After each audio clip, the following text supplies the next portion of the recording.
तुम्ही पाहत आहात MCN न्यूज मराठी। बुलढाणा जिल्ह्यातील जळगाव जामोद तालुक्यातील खेरडा बुद्रुक येथे संत शिरोमणी सावता महाराज यांची 731वी पुण्यतिथी संत सावता महाराज उत्सव समिती व समस्त ग्रामस्थांच्या वतीने भक्तिमय वातावरणात उत्साहात साजरी करण्यात आली। कार्यक्रमाच्या प्रारंभी संत सावता महाराजांच्या प्रतिमेचे विधिवत पूजन व आरती करण्यात आली।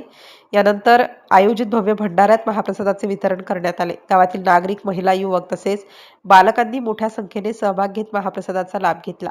यावेळी डॉक्टर संदीप वाकेकर, प्रवीण भोपळे, समता परिषदेचे जिल्हाध्यक्ष सुभाष गवडी, तालुकाध्यक्ष राजेश वानखडे यांच्यासह विविध मान्यवरांनी उपस्थित राहून संत सावता महाराजांना अभिवादन केलं।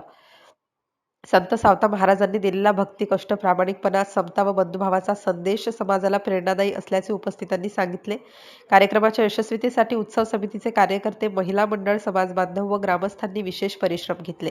MCN न्यूज मराठीकरिता ज्ञानदेव राजनकर, खेरडा।